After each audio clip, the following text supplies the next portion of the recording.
This is a review of the drawing sweater by Tomomi Yoshimoto, and the pattern is available on Ravelry. This is my first time learning colored knitting and stranded knitting and how to catch floats. Had to watch different YouTubes to learn how to do that first time. This pattern is so beautiful. I saw various colors versions of this one, and it only took me about over a month and about a week to complete it because you want to see how the colors come together, the pattern and the flowers. So it's really quickly knitted. The only reason I took a month and a half was because I knitted the sleeve a little bit too tightly. I got ahead of myself. And so I had to cut that off, and I will show you what happens later, how I put it back together. Pattern calls for sports yarn or fingering weight yarn, but I could not find it, so I went with this one. Bought my yarns from Michael's Art Store, and this brand is called Loops and Threads. I picked 3 different color shades that are similar for this pattern, and this one is the Merinos Deluxe Melange de Laine. And even though the color is grayish, this one is actually called Blue Dawn. This one is a lightweight yarn in 4mm US gauge 6.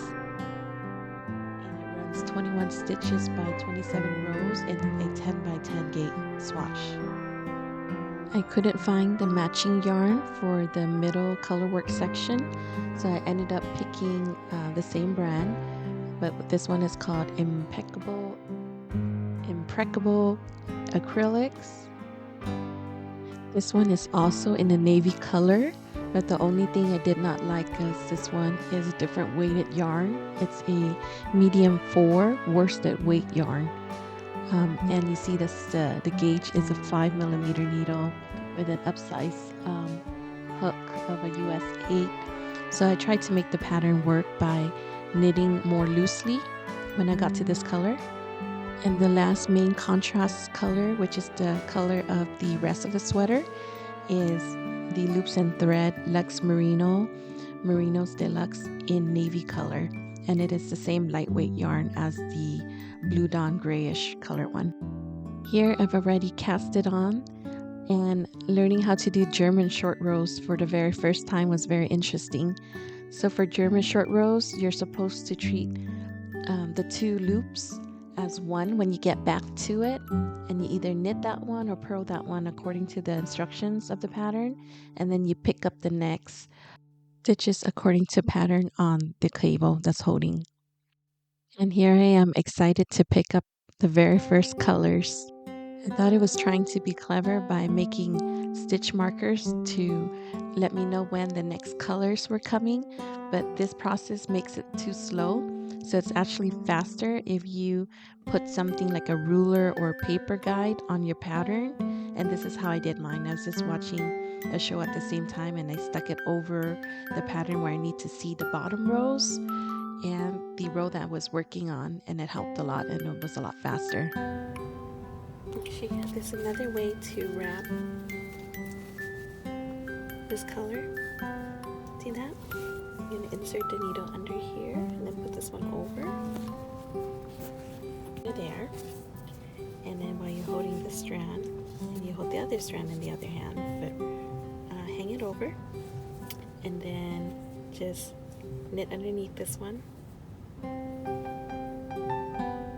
Oh, I hung it wrong. Hang it over this way. That way it wraps it.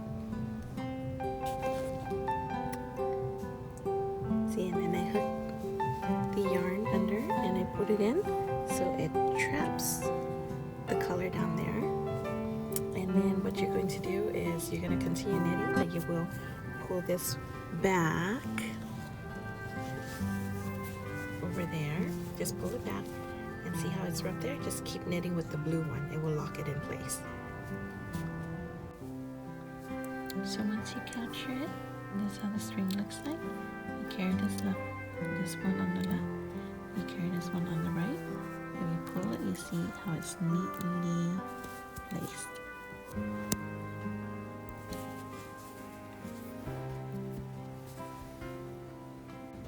And when you lock it, it will look neat like this. And then usually how you straighten out, you have to make sure you stretch out the stitches across your knitting needle. And then before you do the next one, you always give it a little tug. See on the left, you just tug the string so that it straightens up. But not too tight though. 45 rows in, I started regretting that I was knitting this too tightly and the tension was too tight because of the different weight in the darker color contrast yarn. And so I unraveled it back 45 rows and started over. The pattern bunches up when you knit too tightly, and you can see visible puckering and pitting. On top of that, the shoulders will end up not fitting when you knit this tightly. Project came together really quickly, and I was so happy when I got to the end and started binding off.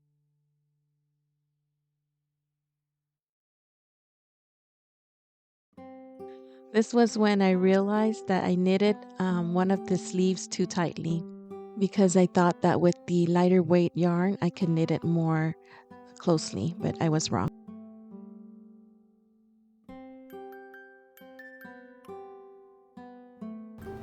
So I thought I was being clever, but I knitted this part purposely too tight and so it bunched up. I am going to do something really wild tonight, and enough to show it to you that I'm going to cut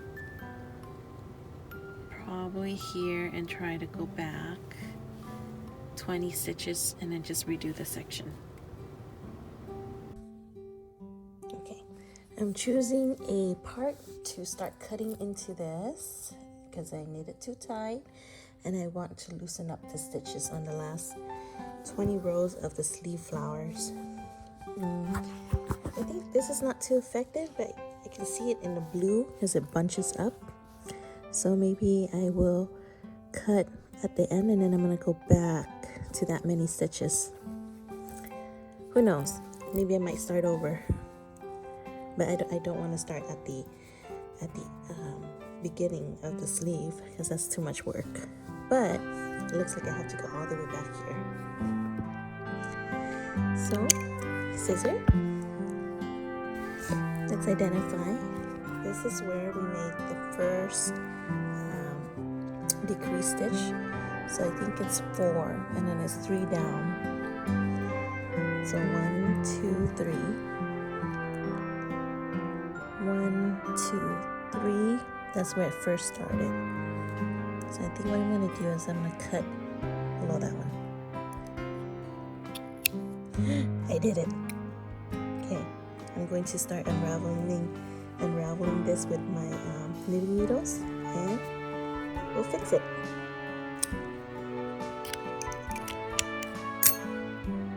So I flip the garment inside out because most of it goes underneath the white strands, so it's easier to pick from the back. So far, this is how it's detaching. I just have to be careful that I don't completely unravel these, so I can use a tapestry needle and sew it back on when we're done.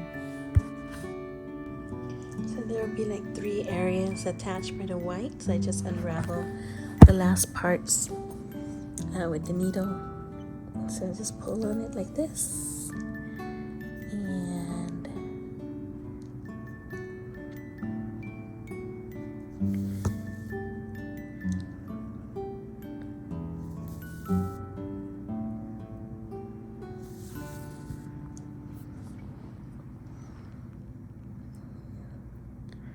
detach it from the sleeve. Okay, this is my detached sleeve. I'm going to put this one on the needles with the cable and just wait until I finish redoing this, and then we'll figure out a way to sew these back together. Going backwards was not a bad idea. It gave me an opportunity to correct the little open hole that was right at the underarm. There's some instructions on YouTube on how to stitch around it so that the hole isn't so visible. Alright, I found it. So you go under that and then pick up the other one from underneath, loop down, and then go back into the one at the bottom. Okay, so to complete it. So it will look like this. Get myself over to my needle. And I am pulling on the yarn. I'm dropping the stitch. See, and that will complete that loop. Just pull a little bit tightly. And then you can see I will make it 3 stitches down, okay?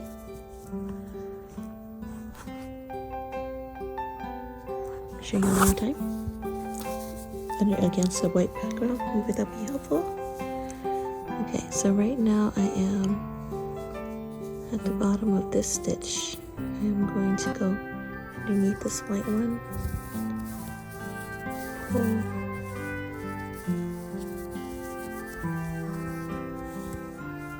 okay, and then I'm going to go up and find the stitch that I draw. I think it's that one. Go into it, pull,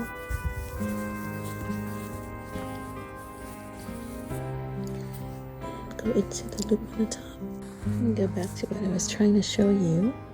So I picked up the loop here, went in there, and I'm going into the upper one, just like that, and pull a stitch, and then you're going to go down to the bottom and go into that one. Into that one, pull a stitch. Okay, pull it and then check. You should have. And drop that one. Remember to go find it later when you drop that stitch up there. So 1, 2, and 3. Okay, put it together so you can see it clearly like that. Let me hide it. And line it up so you can see it better. There you go.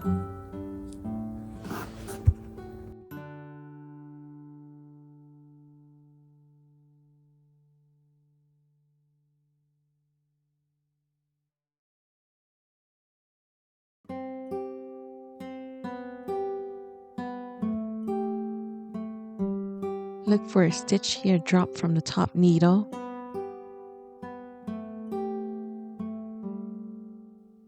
Go left into the stitch at the bottom. Go right into the middle drop stitch. Go left into the stitch at the top. Drop that stitch. Pick up the next stitch at the top, going right. Pick up the stitch at the bottom, going right. Drop that stitch. You end up with 3 loops, which will complete the cycle.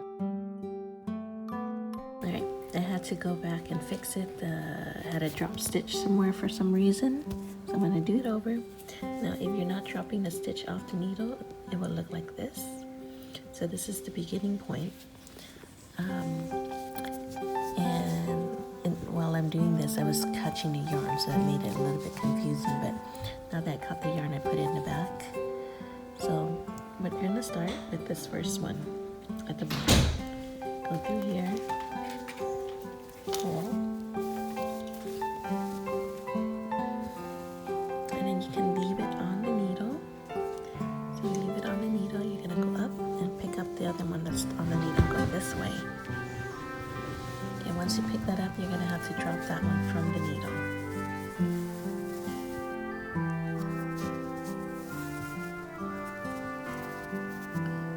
Trying to do this and hold the phone at the same time makes it a little bit hard.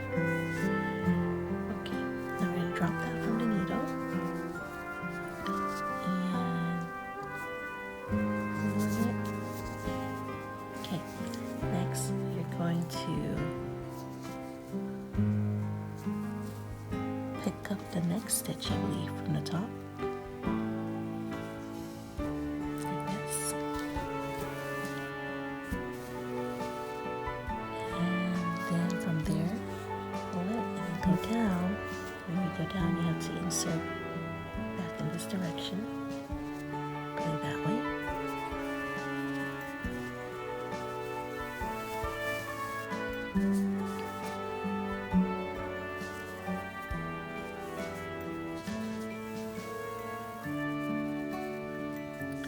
And then have to drop this from the needle.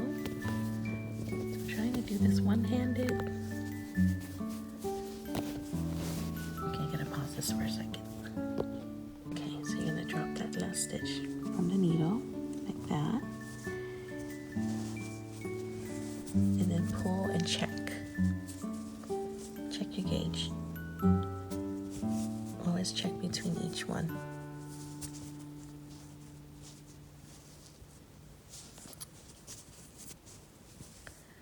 Something doesn't look right with the last stitch, so I'm gonna have to come back and fix it. And then from there you can start again. Just put this one under here and start again. Okay, so when the stitches are tightened correctly, it should look like that, or like this.